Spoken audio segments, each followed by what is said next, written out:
अभी तक हमने सीखा है किसी भी क्वाड्रेटिक इक्वेशन का दो रूट होता है। अभी दो रूट का नेचर क्या है वो हम लोग को फाइंड आउट करना है फॉर्मूला मेथड के थ्रू। तो फॉर्मूला मेथड में हमारे पास बी स्क्वायर माइनस 4ac होता है, आपको पहले से ही पता है।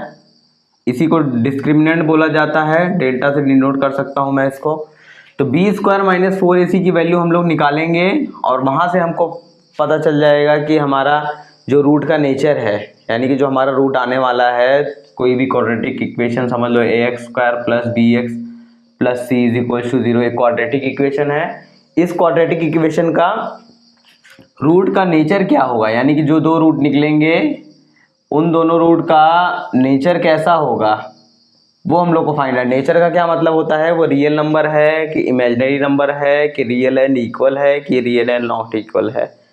ठीक है, तो रियल नंबर क्या होता है सबसे पहले हमको समझना है। तो रियल नंबर जो माइनस इन्फिनिटी से लेके पॉजिटिव इन्फिनिटी के बीच में जो भी आता है, चाहे वो फ्रैक्शन में हो, डेसिमल में हो, या फिर कोई माइनस में नंबर हो, चाहे वो प्लस में नंबर हो, पूरा का पूरा नंबर जितना होता है माइनस इन्फिनिटी से लेके प्लस इन्फिनिटी के बीच में जो भी नंबर आता है उसको क्या बोला जाता है, रियल नंबर। जब भी हम लोग किसी भी रूट का नेचर फाइंड आउट करेंगे तो बी स्क्वायर माइनस 4ac किसी फॉर्मूला मेथड में minus B plus minus under root of B square minus 4ac upon 2a, यही फॉर्मूला मेथड में हमारा रूट का फॉर्मूला है। तो रूट में हमारा जो b है और ये 2a है, ये तो कोई रियल नंबर ही होगा क्योंकि हमारे पास a b c क्या होते हैं, कोई भी रियल नंबर हो सकते हैं। तो ए बी जब यहाँ पे है तो यानी कि इसका मतलब क्या है, ए और बी हमारा हमेशा रियल नंबर होगा। डिपेंड करता है किसके ऊपर, अभी हमारा रियल नंबर होगा कि इमेजिनरी होगा, B square under root B square minus 4ac। अगर ये जीरो हो जाता है, अगर ये जीरो हो जाएगा तो x will be equal to minus B plus minus 0 upon 2a, है ना। तो इसका क्या हो जाएगा, x will be minus B upon 2a। समझ में आ रहा है यहाँ तक, यानी कि हमारा अगर डिस्क्रिमिनेंट की वैल्यू 0 हो जाती है तो हमारा ये रियल नंबर तो है लेकिन सेम है, अलग अलग है क्या, एक बार प्लस 0 करो एक बार माइनस 0 करो तो बात एक ही होगी। तो इसका मतलब क्या है, ये रियल एंड इक्वल है।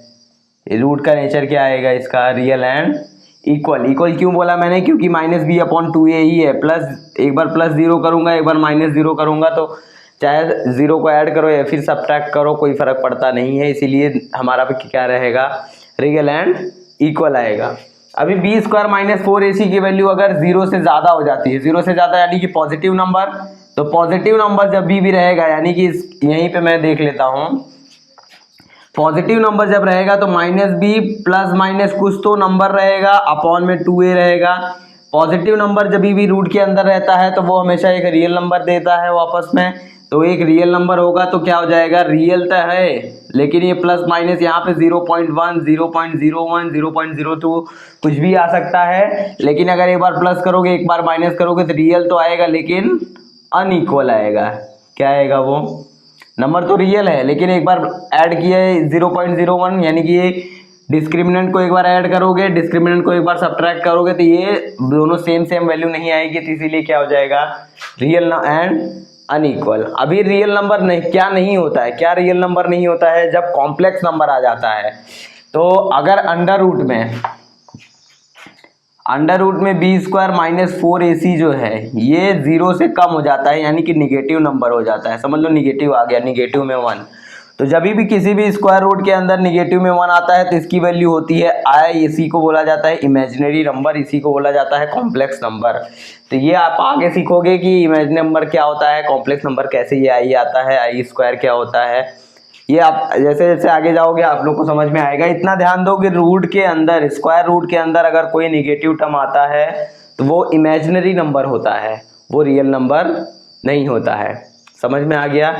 अगर हमारे पास बी स्क्वायर माइनस 4ac की वैल्यू 0 आती है तो 0 को ऐड करो 0 को सब्ट्रैक्ट करो, कोई फर्क पड़ता नहीं है, b upon 2 minus B upon 2a, तो क्या हो जाएगा, वो रियल नंबर तो है लेकिन इक्वल आएगा क्योंकि ऐड करो 0 या फिर सब्ट्रैक्ट करो, बात एक ही होगी। ठीक है, अगर हमारा डिस्क्रिमिनेंट की वैल्यू 0 से बड़ी आ जाती है, ग्रेटर देन 0 रहता है, 0 से ग्रेटर रहेगा यानी कि कुछ तो कुछ वैल्यू आएगी स्क्वायर रूट के अंदर में, तो वो वैल्यू अगर बाहर आती है तो या फिर वो कुछ ऐड करेंगे या सब्ट्रैक्ट करेंगे, रियल नंबर तो रहेगा लेकिन अलग अलग रहेगा। एक बार सब्ट्रैक्ट करेंगे तो कुछ नंबर आएगा, एक बार ऐड करेंगे तो कुछ नंबर आएगा, ठीक है। और अगर b² - 4ac की वैल्यू 0 से कम आती है, निगेटिव आती है, तो कभी भी स्क्वायर रूट के अंदर जो भी निगेटिव टर्म होता है वो इमेजिनरी नंबर होता है, वो कॉम्प्लेक्स नंबर होता है। तो कॉम्प्लेक्स नंबर रियल नंबर नहीं होता है। यहाँ तक याद रहेगा।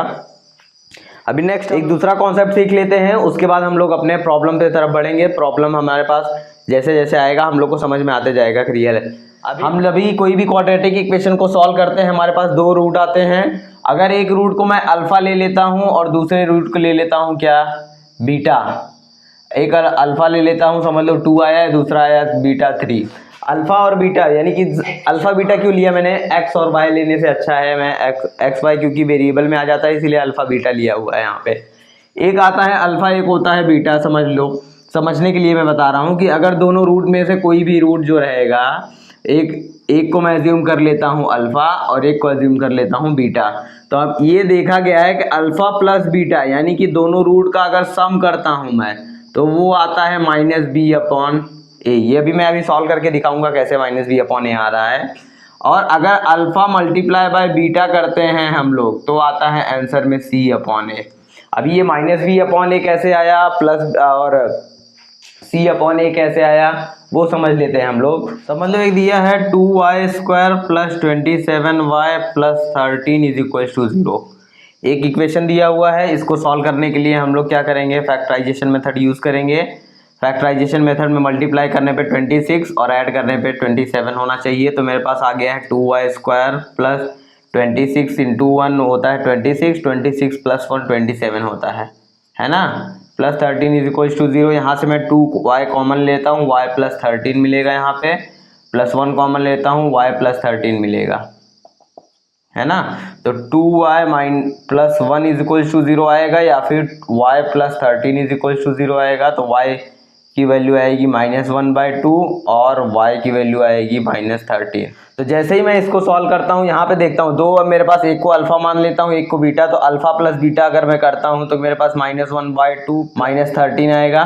दोनों का ऐड किया मैंने तो क्या आ गया, -1 -26/2 यानी कि -27/2 एक वैल्यू आई। अभी दोनों को मल्टीप्लाई कर देता हूँ। दोनों को जैसे ही मैंने मल्टीप्लाई किया तो क्या आएगा, -1/2 मल्टीप्लाई बाय -13 तो आ जाएगा 13/2। ये अल्फा इंटू बीटा आया, ये हो गया अल्फा प्लस बीटा। अभी आप ध्यान से देखोगे तो अल्फा इंटू बीटा जो है, अल्फा प्लस बीटा जो है 27/2। 27 कहाँ है, 27 है ये, है ना। 27 डिवाइडेड बाय 2 कहाँ है, 2 है ये। इसका मतलब क्या है, b/a तो है लेकिन उसके सामने क्या है, एक निगेटिव टर्म है। देखो यहाँ पे पॉजिटिव था, यहाँ पे निगेटिव, यानी कि अल्फा प्लस बीटा क्या आता है -b/a आता है। समझ रहा है यहाँ तक। मैंने क्या देखा कि अल्फा प्लस बीटा यानी कि दोनों का जब रूट में ऐड करता हूँ तो मेरे पास क्या आता है, -b/a। b/a तो है लेकिन सिंबल निगेटिव में है, यहाँ पे पॉजिटिव में था। वही अल्फा इंटू बीटा करता हूँ तो ये 13 कहाँ है, 13 ये है c और अपॉन में क्या है 2, यानी कि अल्फा इंटू बीटा करने पे मेरे पास क्या आता है, c/a आता है। कभी भी कोई भी क्वाड्रेटिक इक्वेशन सॉल्व करोगे आप, हमने बहुत सारा पहले अलग अलग मेथड से सॉल्व किया हुआ है।